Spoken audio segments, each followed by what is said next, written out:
एक व्यक्ति जिसे न्यायालय के द्वारा भगोड़ा घोषित कर दिया गया है उसे प्रोक्लेम्ड ऑफेंडर कहा जाता है। न्यायालय में अगर कोई व्यक्ति जिसके खिलाफ आपराधिक मुकदमा चल रहा है और वह न्यायालय में हाजिर नहीं होता है और उसको सम्मन जारी किए जाते हैं, बेलेबल वारंट जारी किए जाते हैं, अरेस्ट वारंट जारी किए जाते हैं, उसके बाद भी वह न्यायालय में हाजिर नहीं होता है तो उसके खिलाफ कुर्की की कार्रवाई की जाती है। उसके बाद भी अगर वह न्यायालय में हाजिर नहीं होता है तो उसे न्यायालय के द्वारा भगोड़ा घोषित कर दिया जाता है। तो आज का सवाल यही रहेगा कि क्या वह व्यक्ति जिसे भगोड़ा घोषित किया गया है वह 482 सीआरपीसी अब नई धारा 528 बीएनएसएस के तहत वह हाईकोर्ट में जाकर कार्रवाई को खत्म करवा सकता है। इसी प्रकार का ही एक मामला उत्तराखंड हाईकोर्ट में पहुंचता है और उत्तराखंड हाईकोर्ट के द्वारा अभी 17 जून 2026 को इसमें जबरदस्त जजमेंट दिया गया है। और जो यह मामला था वह बाबा रामदेव की कंपनी से जुड़ा हुआ मामला था। तो बने रहे वीडियो के अंत तक। मैं हेमंत सैनी एडवोकेट और आप देख रहे हैं हेमंत LLB। वीडियो अच्छा लगा तो प्लीज इसे लाइक करें। अगर आप चाहते हैं कि ऐसे इंटरेस्टिंग वीडियो मैं आपके लिए लाता रहूं तो प्लीज चैनल को सब्सक्राइब जरूर से कर लें। इस मामले में यह होता है कि राकेश मेहरा नाम का एक कारोबारी व्यक्ति होता है। उसकी 2 कंपनी थी, उसकी और बाबा रामदेव की कंपनी, दिव्या फार्मेसी तथा पतंजलि आयुर्वेद लिमिटेड। इन दोनों के बीच में माल की सप्लाई को लेकर व्यापारिक समझौते होते हैं। इसी दौरान ही व्यापारिक लेन देन को लेकर दोनों में डिस्प्यूट हो जाता है और बाबा रामदेव की कंपनियों के द्वारा 7 जून 2022 को एक FIR दर्ज करवाई जाती है। उन्होंने यह आरोप लगाया कि उन्होंने हमसे पैसे तो ले लिए लेकिन जो माल मटेरियल था उन्होंने सप्लाई नहीं किया। 420 व 506 IPC में FIR दर्ज कर ली जाती है और जो राकेश मेहरा थे उनकी 2 बेटियों का नाम भी चार्जशीट में लिख दिया जाता है। उसके बाद जो चार्जशीट थी वह भी न्यायालय में पेश कर दी जाती है। न्यायालय में पेश करने के बाद जो आरोपी व्यक्ति थे उन्हें सम्मन भेजे जाते हैं।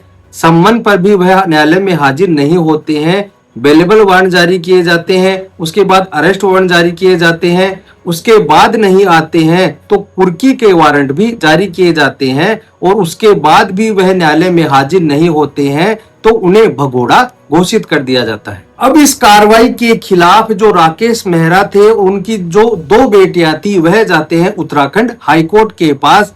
अब आप ध्यान से सुनना कि उत्तराखंड हाईकोर्ट के द्वारा क्या टिप्पणी की जाती है और अंत में क्या जजमेंट दिया जाता है। जो मामला उत्तराखंड हाईकोर्ट में जाता है वह है Rakesh Mehra versus state of Uttarakhand and others. Criminal miscellaneous application number है 135/2024। राकेश मेहरा के एडवोकेट के द्वारा हाईकोर्ट में यह तर्क दिया जाता है कि जो यह पूरा मामला है वह व्यवसायिक मामला है और उसे दीवानी कार्रवाई और मध्यस्थता के माध्यम से सोल्व किया जाना चाहिए। उन्होंने यह भी दावा किया कि फोर्स सी की गैर आपूर्ति और व्यावसायिक नुकसान से संबंधित बकाया कर मुद्दों के कारण यह विवाद उत्पन्न हुआ था और साथ में बेटियों के खिलाफ भी न्यायालय में चार्जशीट पेश की जिनकी इस लेन देन में कोई भूमिका नहीं थी और उनके खातों में जमा की गई धनराशि पारिवारिक समझौते का हिस्सा थी। आगे यह भी बहस की गई यह मामला मूल रूप से व्यवसायिक लेन देन से उत्पन्न एक वाणिज्यिक विवाद था और इसलिए आपराधिक कार्रवाई जारी नहीं रखनी चाहिए। दोनों पक्षों की आर्गुमेंट सुनने के बाद हाईकोर्ट ने कहा कि सबसे पहले इस बात की जांच की राकेश मेहरा द्वारा अपने पावर ऑफ अटॉर्नी धारक के माध्यम से दायर की गई याचिका विचारणीय है या नहीं।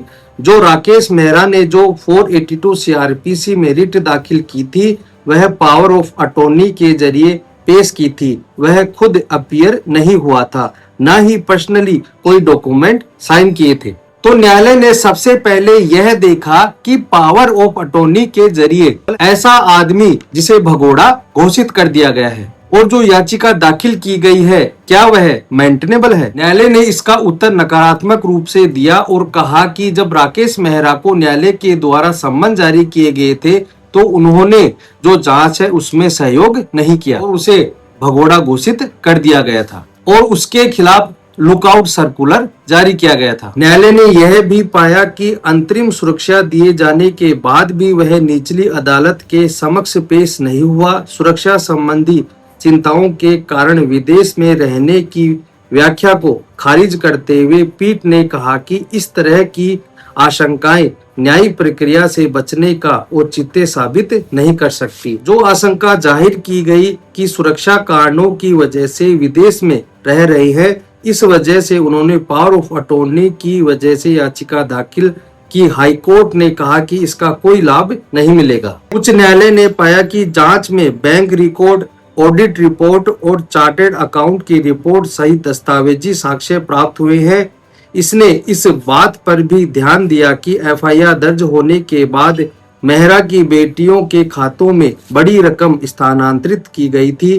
कोर्ट ने टिप्पणी की, यदि शिकायत में संज्ञेय अपराध का खुलासा होता है तो दीवानी और आपराधिक दायित्व साथ साथ मौजूद होते हैं और एक का अस्तित्व दूसरे को समाप्त नहीं करता। अगर कोई मामला सिविल है और उसी से ही क्रिमिनल मामला बन रहा है तो यह नहीं है कि सिविल है तो क्रिमिनल को अपने आप ही खत्म कर देगा। और यह कहते हुए हाईकोर्ट ने कहा कि हम इसमें किसी भी प्रकार से हस्तक्षेप नहीं करेंगे। दोनों याचिकाओं को खारिज कर दिया गया जो अंतरिम आदेश दिया गया था और उसको भी रद्द कर दिया जाता है। तो दोस्तों आज के लिए इतना ही। वीडियो अच्छा लगा हो तो प्लीज इसे लाइक करें। अगर आप चाहते हैं कि ऐसे इंटरेस्टिंग वीडियो मैं आपके लिए बनाता रहूं तो प्लीज चैनल को सब्सक्राइब जरूर से करें ताकि ऐसे इंटरेस्टिंग और नॉलेजेबल वीडियो मैं आपके लिए बनाता रहूं।